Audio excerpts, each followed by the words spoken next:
boa noite a todos e sejam muito bem-vindos ao 24º Entre Linhas, um espaço de conversa norteado pelas palavras de escritores, tradutores e outros intervenientes no processo da escrita de um livro sobre o próprio livro. É nas entrelinhas que as palavras surgem e nas entrelinhas que descortinamos o seu significado. Esta 24ª live decorre no início do quente mês de agosto, um período assolado ao longo dos anos por diferentes guerras e catástrofes. Lembremos Hiroshima ainda tão próxima. É também mês de férias para muitos, um período dedicado por outros tantos à leitura de policiais. Curiosamente, hoje celebra-se ainda o Dia Internacional do Gato. Tendo em conta esta conjuntura, decidi convidar mais um autor nacional. Falo então de Fábio Ventura, um algarvio de gema, nascido em 1986, que trabalha em comunicação autárquica durante o dia e à noite. Não é nenhum Batman. Entrega-se ao mundo da ficção. Estreou-se com Órbias, As Guerreiras da Deusa, em 2009, uma fantasia young adult, à qual se seguiram outras publicações, como a sequela de Órbias e A Morte Quer-me Tão Bem. Em 2023, aventurou-se no mundo dos thrillers com Corações de Papel, tendo publicado este ano o segundo do mesmo género, Gatos na Noite. E é exatamente sobre este livro, então, Gatos na Noite, editado pela Minotauro, que vamos falar esta noite. Sem mais delongas, vou adicionar então o Fábio à conversa, até porque é para ouvir que aqui estamos. Antes de mais, gostava de agradecer então o facto de teres aceito este convite, este desafio de estar aqui então a falar um bocadinho sobre o livro e, dando aqui um pontapé de saída, convidava-te assim a falar um bocadinho, a dar assim uns lamirés então sobre este Gatos na Noite. E depois eu já vou seguir com as perguntas. Ok. Então, Gatos na Noite é o meu livro mais novo, que saiu em maio, no final de maio deste ano, também pela Minotauro, tal como Corações de Papel. Eu gostei muito da experiência de escrever thriller com o Corações de Papel e senti vontade de escrever mais um. Foi assim que nasceu o Gatos na Noite. Tentei dar aqui um toque, não que o Corações de Papel não seja Fábio, mas o Gatos na Noite é um bocadinho mais Fábio. Porque eu gosto muito de escrever coisas um bocadinho mais fora da caixa, com uma perspectiva comercial, porque nós precisamos de vender livros, obviamente, mas gosto de dar aqui um toquezinho assim mais fora da caixa, e foi aí que nasceu o Gatos na Noite. É um livro muito focado no inconsciente, saúde mental. E foi a partir dessas premissas que eu criei esta história. Eu sabia que queria escrever uma história numa perspectiva mais familiar, porque o Corações de Papel era mais sobre relações de amizade entre desconhecidos. O Gatos da Noite é mais focado na família e na dinâmica familiar. Portanto, eu tenho aqui 4 irmãos, que nos dias de hoje estão assim um bocadinho afastados, mas que voltam, reúnem-se porque o pai regressou. Ele tinha desaparecido há 23 anos, em 1999, de uma forma assim muito bizarra, e esses 4 irmãos reúnem-se para tentar descobrir porque é que o pai desapareceu há 23 anos e porque é que está de volta. Basicamente, eu tenho algum receio sempre de falar de spoilers, mas basicamente essa é a premissa da história do Gatos na Noite.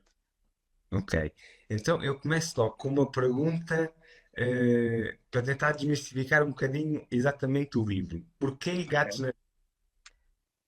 Porque o título. Exatamente. Então, Gatos na Noite é uma metáfora para os 4 irmãos, porque na minha história, os capítulos vão alternando entre as vozes dos 4 irmãos no presente e o ano 1999, em que o leitor vai descobrindo os mistérios que vão acontecendo e que levaram depois ao desaparecimento do pai deles. Portanto, é uma história que foca muito o sono, o dormir, a lua.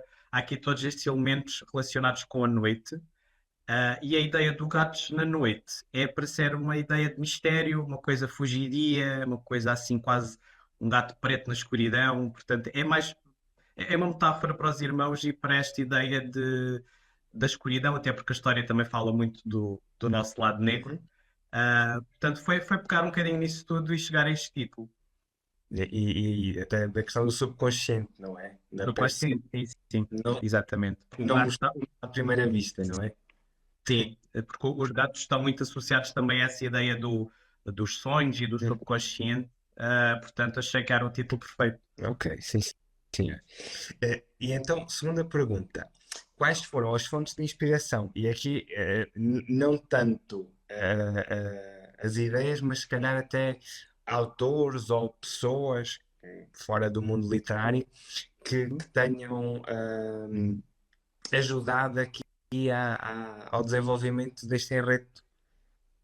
Bem, a minha principal inspiração até nem foi de um livro. Se calhar há autores que vão achar que isto é horroroso de se dizer, mas a minha principal inspiração foi uma série da Netflix, que é o Maldição de Hill Ok. House. Eu sou muito, muito fã do Mike Flanagan, adoro tudo o que ele faz de filmes e séries, acho que ele é um contador de histórias brilhante. E é uma das minhas séries favoritas. E foi o que me levou depois a criar uma história também sobre uma dinâmica familiar, sobre os traumas que passaram numa casa. Foi a minha principal inspiração para partir para esta história. Mas claro, depois, a nível de estilo, eu vou sempre beber um bocadinho a alguns autores que eu gosto muito. Stephen King é uma referência óbvia e que eu gosto muito. O Blake Crouch também. O Blake Crouch pronto, para quem não conhece, é o autor da Matéria Escura, até teve agora o Dark Matter, até teve agora uma adaptação para a série. Ele foca-se mais na ficção científica, mas eu gosto muito do estilo de escrita dele e do estilo de contar histórias. A forma como consegue dar muito coração às histórias que aparentemente são só de ficção científica, e eu gosto também de fazer isso na minha escrita. O Riley Sager também é uma influência naquela perspectiva mais viciante de criar thrillers com aqueles capítulos curtos, aquele estilo assim mais comercial. Portanto, houve aqui uma série de influências que ainda hoje tenho bem presentes quando escrevo. Mas lá está, eu tento não me prender muito a essas influências, tento fazer uma coisa mais minha, uma coisa nova. É sempre um dos meus principais objetivos, é fazer uma coisa diferente, original. E pegando agora em algo que disseste, para além da questão deste romance, a nortear então aqui as relações de uma família, este também é um romance de espaço, não é? Está aqui a Casa da Lua está muito presente e é quase um personagem do próprio romance, não é? Sim, sim, sim. Sim, eu adoro quando os leitores chegam a essa conclusão, que a casa acaba por ser uma personagem também. Não é só o espaço. Foi ali que tudo aconteceu, não é? Em 1999 foi ali onde nasceram aqueles traumas todos, o que lhes acontece. Acontecem coisas diferentes a cada irmão. Ah, e é também para onde eles regressam quando o pai reaparece. Portanto, é quase como se fosse o reiniciar de um ciclo. Eu adoro histórias sobre casas e casas assombradas, ou eu adoro quando os autores conseguem dar uma personalidade à casa, e eu tentei fazer o mesmo com a minha. Só assim, a título de curiosidade, eu não sei se alguma vez disse isto, mas eu tenho uma escrita muito visual, e para me ajudar a criar esta casa, eu construí uma réplica no The Sims. Naquele jogo de pronto, construir as casas e de fazer as vidas, e então achei que seria engraçado para me ajudar mesmo na descrição da casa. Criei a casa no The Sims, neste caso no Sims 4, vá. Uh, Foi uma boa ferramenta. Agora, só uma curiosidade, com todos os pormenores da casa, sem spoilers, mas com todos os pormenores, Sim, sim, quer dizer, ok. pelo menos aquela parte do observatório na Uhum. parte de cima da casa, que é muito importante. Sim, quase tudo, Ok, vá. ok, ok. Um, e é aqui algo que eu achei muito interessante, e até por causa desta discussão então do subconsciente. De onde é que surgiu o interesse pelas teorias junguianas? Eu, eu sempre gostei muito da área da psicologia. Uhum. Não segui essa área, mas pronto, lá, tipo, no secundário, e sempre foi uma área que eu tive interesse em prosseguir, em ler sobre esse caso. E eu gosto muito da perspectiva do Carl Jung de ser também fora da caixa, porque ele é um bocadinho mal visto pela comunidade científica, porque ele tocava sempre ali numa perspectiva um bocadinho mais esotérica, vá. Eh, Aquelas teorias do inconsciente coletivo que eu abordo bastante no livro, os arquétipos da escuridão, do nosso lado negro. Portanto, ele explica, e acho que foi por isso que ele se desentendeu tanto com o Freud. Uh, Ele explica teorias que para mim fazem todo o sentido, mas claro que para alguém mais racional ou alguém mais ligado à parte científica não gosta tanto, porque pronto, lá está, toca ali um bocadinho no paranormal, no esotérico, mas eu gosto mesmo por isso, e acho que para uma história de ficção, no meu caso, acho que dá bom material para explorar. Portanto, sempre foi uma coisa que tive interesse pessoal e achei engraçado também pegar numa história que acho que funciona muito bem num thriller ou numa história de terror, ou seja, o que for, acho que funciona muito bem. Ok. E agora, exatamente por causa disso, tinha aqui uma pergunta e aproveito e faço-te já. Acreditas no sobrenatural? Epá, isso é uma pergunta complicada.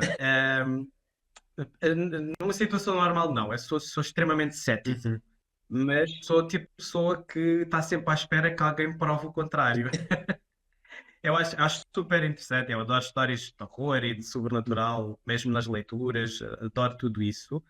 Mas ao mesmo tempo tem que sempre o lado racional é mais predominante. Portanto, eu tento sempre arranjar uma explicação para tudo aquilo e normalmente é sempre um embuste ou é sempre qualquer coisa do género. Mas ao mesmo tempo estou sempre com aquela expectativa de um dia encontrar qualquer coisa que prove, não, afinal existe aqui qualquer coisa a mais. Portanto, é sempre aquele limbo que eu estou. Não, mas pronto, não posso dizer que sou uma pessoa muito, muito espiritual ou muito ligada ao sobrenatural, mas interessa-me bastante. Ok. E outra questão que eu achei particularmente interessante é este livro vive muito de referências da cultura pop, Uhum. dos anos 90 e também dos tempos atuais, exatamente por ter estes dois espaços temporais. Uhum. É uma forma de celebrar, uma forma de aproximar os leitores, ambas. Sim, sim, eu sou millennial assumido. Eu Também. identifico-me com tudo que um millennial deve ser ou ter. E eu adoro a década dos anos 90. A nível de música, a nível de filmes, eu cresci nos anos 90. Neste momento tenho 38 anos, portanto passei ali a infância, a pré-adolescência nessa década. E eu sabia que um dia tinha que escrever uma história que também pegasse nos anos 90. Neste caso é 99, é já no final, mas também me permite ir buscar as coisas que estão para trás em toda essa década. E eu adoro que os leitores depois, porque o meu público-alvo acaba por ser também mais ou menos nessas faixas etárias, que reconhecem as referências todas que eu faço e adoram as referências todas que eu faço. Isso para mim é muito importante. Eu gosto deste envolvimento que depois o leitor tem também com a história e o saudosismo, a nostalgia. Gosto muito dessa perspectiva. E outra questão aqui, a saúde mental é amplamente retratada aqui neste livro, Uhum, apesar de, corriqueiramente, na praça pública ainda ser um tema tabu. Ao retratá-la, retiramos estas máscaras que às vezes construímos e que até estão muito bem representadas aqui no livro, uhum. ou abrimos uma caixa de Pandora e depois vai tudo para o ar e temos aqui um marasmo autêntico. Um, é um tema muito sensível. É um tema muito sensível e eu tenho tido alguns leitores que têm tido alguma dificuldade em, não ligo a aceitar, mas têm tido alguma dificuldade em compreender. Uhum. Pronto, não posso dizer porque acaba por ser spoiler, mas há aqui algumas questões de saúde mental. Eu li bastante sobre o tema, ouvi podcasts, li relatos de pessoas com esses problemas que são falados na história. Portanto, tentei pegar de uma forma muito sensível, porque pronto, é uma história de ficção, às vezes pode haver tendência para extravasar demasiado. Uhum. Mas eu tentei pegar de uma forma muito sensível porque acho que é muito importante se falar, porque há países que são um bocadinho mais avançados nesse aspecto. Eu acho que Portugal está muito atrasado ainda no campo da saúde mental, ainda é muito tabu. As pessoas, por exemplo, no caso de terapia ou de psicoterapia, as pessoas têm ainda muito receio porque associam o maluquinho, não é? E eu tentei dar aqui um certo contributo para que as pessoas, tudo bem que é uma história de ficção, mas acaba por ser um bocadinho de contributo para as pessoas serem mais compreensivas, abrir um bocadinho os olhos aos sinais. Portanto, para mim foi importante também pegar no tema da saúde mental. E pronto, espero ter de alguma forma pegado de uma forma sensível que não abra a caixa de Pandora, quer dizer, abre a caixa de Pandora, mas não numa Mas perspectiva por negativa. razões, não é? Um, agora pegando em algo que tu já disseste, este romance tem aqui quatro vozes, não é? Como é que foi construir um romance que, na perspectiva de quatro cabeças completamente diferentes? Uhum. E, tendo em conta isso, qual é que foi a personagem que foi mais desafiante? Isto foi uma pergunta que foi feita agora aqui pelo Pequeno Devorador e eu aproveito para introduzir desde. Bem, o Gatos na Noite foi sem sombra de dúvida o livro mais desafiante que escrevi. Pronto, acaba por ser o último que escrevi, mas foi muito difícil. Eu, quando terminei o livro, estava esgotadíssimo a nível emocional, porque isto foi entrar na cabeça de quatro pessoas totalmente diferentes. Para mim foi muito importante escrever quatro irmãos diferentes. Tive muito desafio de tornar, porque está escrito na primeira pessoa, Uhum. não quis que o leitor as confundisse. E então tive que fazer personalidades muito diferentes, muito vincadas. Só que isso depois teve peso sobre mim, porque eu senti mesmo muito cansado quando terminei. Eu acho que até hoje ainda não recuperei. Eu terminei, eu terminei o livro no final do ano passado. Depois vieram as revisões e etc. Mas eu acho que mesmo assim ainda não recuperei totalmente aqui da produção deste livro. Portanto, foi muito difícil, mas ao mesmo tempo prazeroso, porque eu acabei por ganhar muito carinho por estas personagens e são como filhas, vá. E acabei por ganhar muito carinho. Um, a nível de personagem mais desafiante, eu diria que foi a Noa, porque a Noa, pronto, não posso entrar em spoilers, mas a Noa tem uma condição relacionada com a identidade dela, que eu tive alguma dificuldade em entrar na cabeça de uma pessoa nessa condição. Depois os leitores os que já leram sabem o que é que eu estou a falar, os que tiveram a oportunidade de ler vão perceber. Mas lá está, foi outro assunto que eu tive que ter muita sensibilidade, tive que ler bastante sobre o tema, falei com pessoas nessa situação. Portanto, foi mais desafiante também a Noa. Uh, já agora, não sei se ias perguntar ou não, mas a que me deu mais prazer criar foi a Cibele. Não acredito. Porquê? Porque a Cibele tinha uma personalidade completamente diferente quando comecei a história. Era para ter uma personagem um bocadinho mais superficial. E ao longo da história foi como se ela falasse comigo. E tinha uma voz muito forte e ela própria se transformou ao longo da produção do livro. Eu sinto realmente, agora parece que é um maluquinho, mas eu sinto realmente que a Cibele se forçou nesta história e a sua história, nesta história, foi criada por ela. Portanto, foi a que me deu mais prazer porque sentia muito E, viva. e no Eu, final, apesar de tudo, percebemos que ela tem um papel muito importante, exato, não é? exatamente. É, Sim. É que cada irmão tem um papel, à sua maneira, tem um papel importante para a história. Mas a Cibele acaba por ser aqui um bocadinho a cola. ainda falando em relação à Noa, que eu também achei interessante por causa da questão dos arquétipos, não é? Todos os dilemas que ela vai vivendo em relação ao arquétipo que ela representa também, pronto, requer assim um trabalho e um traquejo, não é? Sim, sim, sim. Bem, eu estou a tentar não dar spoilers, porque é um bocadinho difícil para esta Mas, personagem. Uh, sim, mas eu gostei muito desta personagem e senti, lá está, com todas as outras, sentia muito carinho. Mas pronto, lá foi também muito desafiante pela questão mais polémica, até porque eu tentei trazer um tipo de personagem, pelo menos em Portugal ainda não é muito visto, não é muito usado, e isso foi importante para mim também. Dar voz pronto, a pessoas que normalmente não a têm na literatura. e, Eu, e agora, exatamente por isso, vem a minha próxima pergunta. Várias são as personagens queer com vivências corriqueiras, ou seja, isto não é amplamente um romance LGBT, não é? Uhum. Consideras que a inclusão dessas personagens permite quebrar alguns preconceitos, ou seja, uma personagem queer fora de um romance assumidamente LGBT permite quebrar preconceitos. Eu espero que sim, espero que de alguma forma seja um bom contributo nesse sentido. O meu objetivo, no Corações de Papel também existia essa componente da inclusão, e no Gatos na Noite é ainda mais evidente, e eu faço mesmo questão que isso aconteça, mas não numa perspectiva de ahm, eu quero normalizar. Portanto, não é o tema principal das minhas histórias, é uma coisa completamente normal ter uma personagem gay ou seja o que for. O meu contributo é mesmo esse: é trazer uma história de ficção, comercial, thriller, que é normal ter ali uma personagem gay e não é preciso estar ali com aquela parte da descoberta e dos dramas, etc.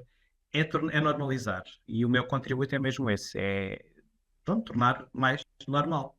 Neste caso, na literatura portuguesa. Exato. Ainda também há um longo caminho a trilhar, não é? Está um longo caminho a trilhar, sim, sim. Felizmente, não tive qualquer tipo de problema até hoje com preconceito em relação aos meus dois livros. Tenho personagens assumidamente LGBT, como disseste, mas até agora não tive qualquer tipo de problema, felizmente. Antes, pelo contrário, tenho tido muito boa aceitação dos leitores por causa disso. Ainda bem, ainda bem. E há uma clara conexão entre o primeiro e o segundo thriller. A minha pergunta é: podemos esperar mais desenvolvimentos? E eu agora vou deixar aqui um lamiré, quiçá um thriller num cruzeiro. Outra curiosidade. O Gatos na Noite era para ter, parte da história era para ter sido passado num cruzeiro. Eu percebo o que estás a dizer, tem a ver ali com uma parte da história. Não, não vai haver cruzeiro. Mas já estou a escrever a nova história, já estou bem lançado, está a correr bem. Só não estou a escrever mais porque não tenho tempo, tenho o trabalho do dia a dia. Mas está a fluir bem e vai ser um bocadinho na linha destes dois e vai ter ligeiras ligações com os outros dois. Não vai ser tão evidente, porque no Gatos na Noite há uma clara ligação com o Corações de Papel, apesar de poderem ser lidos de forma independente. Neste novo livro que estou a escrever, as ligações são um bocadinho mais ligeiras, mas tem ali algumas ligações dentro do mesmo universo à mesma. Ok. Eu achei engraçado porque eu tinha, quando comecei a ler o livro, tinha visto há pouco tempo o Triângulo da Tristeza. E então achei Sim. depois muito. Adoro esse filme, adoro. E esta também foi uma pergunta que me foi enviada. Eu também achei uma certa piada. Se tivesse de definir em 3 palavras enquanto escritor, quais seriam? Epá, isso agora é difícil porque vou parecer convencido. Não, fora da caixa, há pessoas que podem não considerar fora da caixa, mas eu tento sempre ser fora da caixa, portanto, vou sempre tentar fazer qualquer coisa um bocadinho diferente. Portanto, acho que fora da caixa, gosto, assim, eu também gosto de normalizar o conceito de comercial. Eu considero-me um autor comercial. Portanto, eu escrevo thrillers, que é um género bastante comercial, e eu gosto de agradar não a todos os leitores, mas assim uma massa maior de leitores. Portanto, eu, sem problema algum, sem qualquer tipo de sentido pejorativo, eu considero-me um autor comercial. Claro que lá está, posso dar aqui o meu cunho pessoal e mais fora da caixa, como eu disse. Disseste três, não é? Sim. Não sei, eu gosto muito também desta ligação deste contato com os leitores.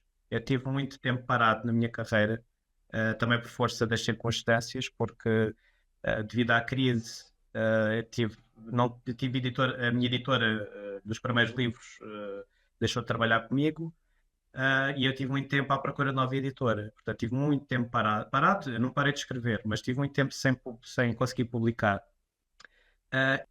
E quando agora regressei com o Corações de Papel, era todo um mundo novo. Portanto, toda uma comunidade diferente, a forma de comunicar e divulgar era totalmente diferente.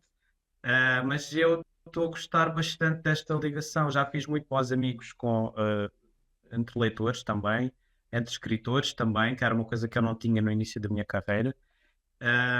Portanto, eu se calhar sou sociável a nível literário, portanto, se calhar é aqui o terceiro elemento, é gostar deste contacto. Eu tenho noção que não sou tão presente nas redes sociais quanto gostaria. Autores que conseguem ter muito mais presença, mas é difícil, é muito desafiante quando se tem um trabalho, quando se está a escrever e depois temos de estar a divulgar também o livro. Mas eu tento sempre que possível fazer este contacto e falar com os leitores e pronto, gosto muito desse lado também. E, pegando nisso que tu disseste, realmente achas que as redes sociais alteraram aqui o paradigma da literatura e até dos novos autores e das editoras a nível nacional? Sem dúvida alguma, as redes sociais têm sido fundamental no caso dos autores portugueses, porque nós temos agora uma nova geração de autores portugueses muito talentosos, há cada vez mais gente talentosa a surgir e a publicar cada vez mais, e a grande parte do sucesso também se deve às redes sociais. Quer se gosta ou não, porque às vezes também tem os seus problemas, mas a verdade é que ajuda bastante na divulgação e ajuda bastante a levar o nosso trabalho a pessoas que se calhar numa livraria até podiam não reparar no livro, mas se calhar nas redes sociais já repararam. Eu tenho consciência que o Corações de Papel, sei lá, se 80% do sucesso que teve foi devido às redes sociais e à ajuda de bookfluencers, de booktokers, etc. Tem que tirar essa ajuda e fiz questão de agradecer também no Gatos na Noite. Portanto, é um papel fundamental. É muito diferente quando eu comecei a publicar, em que era mais os blogs e o Facebook. O Facebook tem acabado de aparecer. Agora há todo um mundo dinâmico e grandioso de muita gente a divulgar livros. Porque de repente ler está na moda. E isso é ótimo. É quase paradigmático, não é? Depois de tanto tempo, ler está na moda. Sim, é verdade, mas realmente é verdade. E especialmente entre os mais jovens, noto que há cada vez mais interesse na leitura e há livros que fazem um tremendo sucesso entre os jovens e lá está, quer se gosta ou não, porque às vezes há pessoas que criticam um bocadinho estes livros mais comerciais, mas eu sou o tipo de pessoa que digo, pá, leiam o que quiserem, cada um tem o seu gosto, desde que leiam, para mim está ótimo. Portanto, tudo acaba por ajudar. Se vão ler um livro mais comercial, se calhar depois acabam por ir ler um livro um bocadinho mais, um romance mais literário, ou com mais qualidade, ou seja o que for. Portanto, leiam. É o que eu digo, é leiam, seja o que for. Exatamente, exatamente. Hum, já começaste aí a revelar alguns dos planos, mas a última pergunta desta primeira parte é: quais é que são os projetos para o futuro? Já começaste aí a revelar algumas coisas. Bem, no imediato é o novo livro que estou a escrever. Uhum. Vamos ver como está a correr bem, vamos ver se corre bem até ao fim. Eu acho que este vai fluir um bocadinho melhor porque eu já tenho o livro muito bem estruturado, sei bem o caminho que vou seguir, porque eu não sou habitualmente um autor muito estruturado. Costumo ser um bocadinho mais espontâneo na escrita. As coisas vão surgindo, mas este novo livro que estou a escrever já está um bocadinho mais estruturado. Também um bocadinho por conselho do meu caro amigo Miguel Dalte, que nós partilhamos muito, pronto, conselhos e desabafos, etc. E ele deu-me aqui algumas dicas para tentar ser mais estruturado no planeamento, na própria história, Já e também está a correr bem nesse sentido. no Sims, O que eu quero? já delineaste o espaço no Sims? Já, por acaso já. Já está. Ajuda, pá, ajuda bastante. Pronto, para a descrição do espaço ajuda bastante. Apesar de lá estar, eu sou muito visual na escrita, porque também tenho sempre aqui o balãozinho em cima, com a cena tal qual quero escrever. Mas pronto, ter estas pequenas ferramentas também ajuda. O Sims, acaba por ajudar bastante. Olha, e pronto, falaste do livro e pegando agora também nisso que tu disseste, na escrita muito visual. Está na perspectiva ou seria um desejo teu eventualmente haver uma adaptação? Epá, hum, eu já comecei a pensar nisso porque tem muita gente a dizer-me isso. E então já comecei realmente, essa ideia já me começou a agradar bastante. Porque eu gosto imenso de séries e de Uhum. cinema também, adoro. Eu dou o mesmo peso aos livros que às séries e ao cinema, são áreas que eu... E até videojogos também. Eu gosto muito das quatro áreas, que eu também sou bastante jogador. E é uma coisa que eu gostava de explorar a seguir e já tomei essa decisão. Vou terminar este livro, mas a seguir vou experimentar a escrita audiovisual. Ok. Não sei muito bem se será uma adaptação das histórias que já tenho, Uhum. ou será uma coisa nova, isso ainda vou pensar. Para já o foco está neste novo livro que estou a escrever e depois logo se vê, mas gostava muito de explorar, porque é um ramo totalmente diferente da escrita, mas não deixa de ser escrita e criação de histórias, portanto acho que vou explorar isso também. Quem Fi- sabe um dia aparece aí uma série minha na Netflix ou algo do género. Fica a ideia para o thriller no Cruzeiro, está bem? É uma boa ideia, sim, sim, sim, sim. Normalmente thrillers num espaço muito fechado funcionam muito bem, daquilo que eu sei, não é? Que eu tenho lido, não é? Pronto. Então, termina a primeira parte e agora começa a fazer perguntas mais relacionadas contigo, está bem? Enquanto autor, Ok. enquanto pessoa. A primeira pergunta é sempre: como começou a paixão pelos livros? Com o Harry Potter. Se calhar é mesmo para milhares de pessoas. Eu comecei a ler um bocadinho tarde. Como é a culpa que eu não li o Harry Potter? Pronto. Eu fui um leitor um bocadinho tardio. Eu não tinha hábitos de leitura, não havia promoção de leitura em casa. Uhum. Na escola também não, infelizmente. Não havia essa promoção de leitura. E eu não lia, por exemplo, uma aventura, achava aborrecido, não lia esse tipo de livros. Eu comecei realmente foi com o Harry Potter aos 12 anos. 13, 12, 13 anos mais ou menos. Foi quando peguei no primeiro, no Pedra Filosofal, porque os meus colegas andavam doidos com aquilo e eu não quis ficar de fora. Ahm, e foi amor à primeira vista com a leitura. Eu devorei logo os livros que estavam disponíveis do Harry Potter, que na altura era até ao quarto, Uhum. o terceiro ou quarto, já não me recordo. E depois fui partindo para outros livros. A seguir passei logo para As Brumas de Avalon. Também foi logo assim um salto. Sim. Passei, passei para As Brumas de Avalon. Na altura li as Crónicas de Alária, do Filipe Uhum. Faria, que também foi... na altura era só fantasia, lia muita fantasia mesmo. Uhum. E depois fui ouvindo para outro tipo de leitura.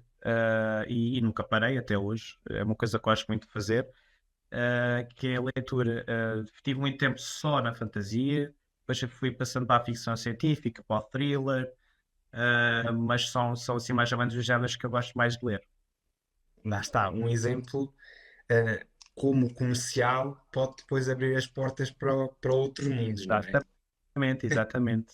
Eu acho que isso quase sempre, não em todos os leitores, obviamente, mas acontece na maior parte deles. Começam por ficar conquistados pela leitura, se calhar com um livro mais comercial, e depois vão descobrindo o seu papel enquanto autor, os seus gostos. É uma autodescoberta, no caso da leitura. Eu posso dizer, eu não tenho problema nenhum em afirmar isto.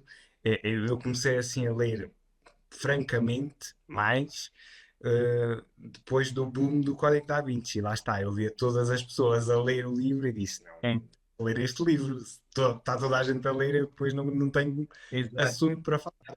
E O então livro do Código depois, da Vinci foi uma loucura para mim. Acho que eu li em 2 dias, ou assim. Na altura tinha 15 anos. depois, Foi uma loucura. esse, e lembro-me de o ler assim de fio a pavio. Sim, foi bastante. E agora, uma pergunta pela qual nutre assim um apreço especial, porque eu não sei se tu sabes, provavelmente já sabes, eu tenho uma playlist no Spotify com músicas associadas a livros. Ok. Porque eu acho que uma, Não sabia que tinhas do meu, mas sei que fazes isso. eu tenho dos vários livros que são aqui mencionados no Entre Linhas. Porque eu acho que existe realmente uma conexão entre as diferentes artes, mais ainda entre a literatura e a música. Uhum. Por isso a pergunta é: existe alguma música ou músicas ligadas ao processo da escrita deste livro, do Gatos na Noite? Ah, o Dream Brother do Jeff Buckley. Eu adoro Jeff Buckley, adoro. E ouvia muito Jeff Buckley quando estava a escrever este livro. E o Dream Brother, se calhar, é o tema principal desta história, diria eu. Mas houve várias. Eu ouvi muitas músicas dos anos 90 para este livro, porque também me ajudou nos capítulos de 99, não é? Mas foi o Jeff Buckley, ouvi bastante. Ok. Então eu vou adicionar esta música à playlist do Entre Linhas, está bem? Numa perspectiva mais moderna, já agora, um artista que eu gosto bastante também é o Joji. Não sei se é assim que se diz. Joji, Uhum. que é um artista mais novo, mais recente, mas que tem um talento imenso. E eu adoro as músicas assim mais experimentais que ele cria. Também ouvi muito ao longo deste livro. Portanto, se calhar, como eu tenho dois tempos neste livro, o 99 e nos dias de hoje, se calhar o Jeff Buckley representa mais os anos 90 e o Joji os dias de hoje. Portanto, podes E, adicionar os dois artistas. e há alguma música em particular do Georgie? Não, aqui se calhar há várias. O Glimpse of Us, 1 AM Freestyle, Like You. Há muitas, eu gosto muito desse artista. Ok, sim, sim. A pergunta que pode colocar o entrevistado em Big Dobra. Como é que é uma folha em branco? Eu felizmente não tenho esse problema até agora. Isto tem O meu problema é o oposto. Tenho o oposto. problemas. Eu tenho o problema oposto que é ideias a mais e depois é filtrar as ideias para a folha em branco. Portanto, felizmente não tenho tido bloqueios. Portanto, pronto, eu calculo que seja falar da folha em branco na perspectiva de um bloqueio criativo, não é? Eh, eu felizmente não tenho tido.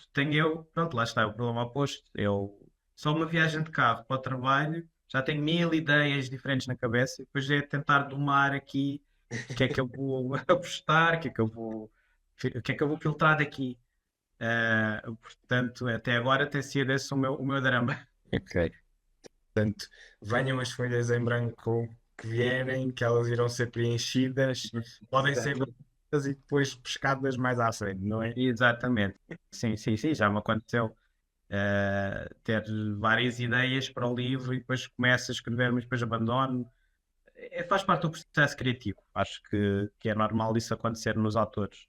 Têm uma ideia e depois vão amadurecendo e se calhar abandonam, luta para outra. Pronto, o Gatos na Noite também não era para ser o que está aqui. Era para ser uma história um bocadinho diferente. O Corações de Papel também. Sim, chega.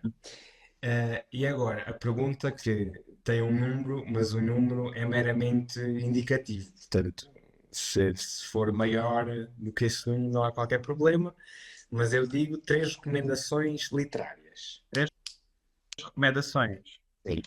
Sendo que o 3 é meramente indicativo. Eu posso dar 6.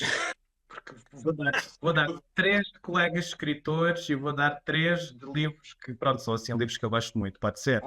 Sim, sim, Então, aceito. pronto. Pá, a primeira sugestão. Agora vou falar dos autores portugueses. A Ok. primeira sugestão é o Miguel Dalte. Tanto o Lento Esquecimento de Ser ou o Crimes do Verão de 1984. Eu pronto, sou amigo do Miguel, mas também sou muito fã do Miguel. Portanto, eu já recomendei a imensa gente os livros dele. Estou ansioso pelo novo que vai sair agora em setembro, que ele tem aí na calha. Assim, Sim, estou muito, muito curioso. Portanto, Miguel Dalte é bastante recomendável. A Susana Amar Velho também, com o Devastação. Ai, desculpa, isso é da Helena Magalhães que eu vou dizer a seguir. Não, é o Inquieta e o Baixo das Cruzes. E está aí a chegar qualquer coisa nova também da Susana. Portanto, a Susana também é uma autora que eu gosto bastante. E a Helena Magalhães também. Seria a minha terceira opção. Eu não li ainda todos da Helena Magalhães, já li o Devastação, mas também é uma autora que eu acho que tem aqui um potencial gigantesco e gosto muito também. E como pessoa também, como autora, e acho que tem muito talento. Portanto, autores portugueses, aconselho aí esses três. registado. Epá, se calhar já há aqui um quarto, tenho que adicionar aqui um quarto, que foi um livro que eu adorei este ano também, que é A Anabela Lopes, também gostei bastante do livro dela. Portanto, também é uma autora que também tem muito potencial aí para também ficar grande a nível dos autores portugueses. Pronto, agora três, pronto, disse quatro, desculpa lá. Mas agora três livros que eu adoro, são livros assim da vida, vá. Uhum. Então, eu já falei no início, que é o Matéria Escura, o Dark Matter, do Blake Crouch. É um dos meus livros favoritos. Uhum. Uh, É de ficção científica, mas lá está. Eu adoro estes autores que conseguem trazer uma história de ficção científica, ou fantasia, ou terror, mas dão tanto coração. As personagens são cinzentas e depois são emotivas. Gosto muito das camadas das personagens que ele cria. Uh, eu gosto muito, pronto, se calhar poderia dizer aqui do Stephen King, mas vou dizer do filho do Stephen King, que eu sou grande fã, o Joe Hill. Uhum. E é um que eu adoro dele, que é A Caixa em Forma de Coração. Acho que é um livro de terror brilhantíssimo e eu gosto muito dos livros dele também, do Joe Hill. E tem uma E outro que eu adoro, bonita. diz, E tem desculpa. uma edição muito bonita. Pelo menos aqui Pois é. existia. Sim, sim, sim, eu tenho essa, felizmente, a da civilização. É a minha relíquia que está ali na estante. E o Josh Malerman também gosto muito. Ele tem o que eu gosto mais, é o Às Cegas, também foi adaptado. Lá está, é outro autor que pega num tema simples, mas depois dá ali tanta emoção às personagens, tudo cinzentas. Eu adoro personagens cinzentas, se calhar já reparaste isso lá neste livro. Não gosto de personagens boazinhas nem mazinhas, gosto aquele cinzentão que está ali no meio, que não se percebe bem. Porque nós somos isso, nós somos Exato. pessoas com camadas, não somos, conforme as situações, ou somos bons, somos maus, temos máscaras, não é? Como Exato. falo do Gato na Noite. Portanto, o Josh Malerman também adoro os livros dele, com destaque para o Às Cegas. E pronto, há outros autores e há outros livros, podia ficar aqui a noite toda, mas vá, vou destacar Eu, esses. por acaso, por causa dessa questão das cores, eh, relativamente a este mundo tão polarizado, eu costumo dizer que no mundo do preto e do branco, eu costumo andar ali pela zona dos cinzentos, que Como ele também. Sou totalmente cinzento, assumido. E agora, para finalizar, a pergunta que puxa pela originalidade, mas que também tem sido temida por muitos dos entrevistados, é: se a tua vida fosse um livro, qual seria o título? Ah, ai, sei lá, tem que ser qualquer coisa relacionada com o tempo, porque o tempo é sempre meu inimigo. Ok. O dia precisava de tempo mais horas. Qualquer coisa, sei lá, ia dizer o mapa do tempo, mas há um livro com esse título. Ah, ahm, não sei, olha, preciso de tempo. Tempo infinito, uma coisa assim do género. Agora, assim de repente, não me está a ocorrer. Mas pronto, a minha vida tem sido sempre, ultimamente, tem sido muito à base de não ter tempo para as coisas que quero fazer. Porque eu depois tenho outros interesses, pois não é só a escrita, também gosto muito de fotografia, gosto muito de fazer edição de vídeo e de imagem, ah, depois é a leitura, são os jogos, são as séries, são os filmes, são a escrita. Isto não dá. Vivemos num mundo com muitos estímulos. Sim, sim, sim. E eu sou a tipo de pessoa que começo a atrofiar, vá, quando não estou a fazer qualquer coisa que me estimule a criatividade. Eu Hum. não sou aquele tipo de pessoa, por exemplo, nas férias, eu não consigo conceber a ideia de estar ali de papo ao ar num hotel a apanhar sol. Eu tenho que fazer coisas, tenho que ir passear e tenho que ver e conhecer, ir a museus e vou a todo lado e fico cansado, mas faz parte. Sou um bocadinho, sou imperativo criativo. Olha, pode ser esse o título do livro. Pronto, imperativo. Imperativo criativo. Nós conseguimos sempre chegar a um título. Yeah. Pode ser difícil, Sim. mas conseguimos sempre chegar a um título.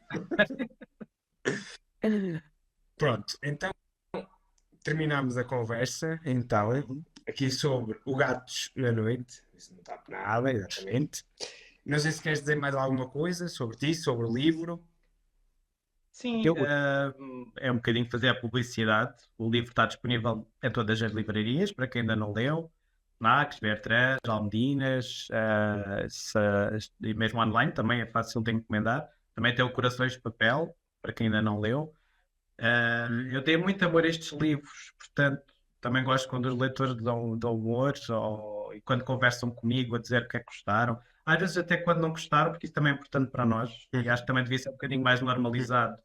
É a crítica construtiva, acho que é sempre bem-vinda. Ahm, Portanto, estejam à vontade para contactar-me se tiver a oportunidade de ler os livros, ou com alguma dúvida, ou com algum comentário. Basta mandarem uma mensagem no Instagram que eu respondo sempre. Excelente. Portanto, sim. Da minha parte, eu tenho mais uma vez que agradecer o facto de teres aceito este convite. Espero que não tenha sido nenhum massacre. Não, nada disso. Estás a dizer isso porque eu estava um bocado nervoso, não é? Mas eu fico sempre nervoso quando falo em público, pronto, aqui é um público assim mais virtual, mas fico sempre assim um bocadinho nervoso. Faz parte. Mas penso eu que correu muito bem. Acho. Eh, E pronto, resto boa noite. Agradecer mais uma vez e espero então que o Gatos da Noite continue aí em alta e aguardamos pelas novas surpresas que tens aí Exato. guardadas. Está bem? Tá Pronto, bem. obrigado. Boa noite. Obrigado, adeus. Obrigado a todos. Boa noite.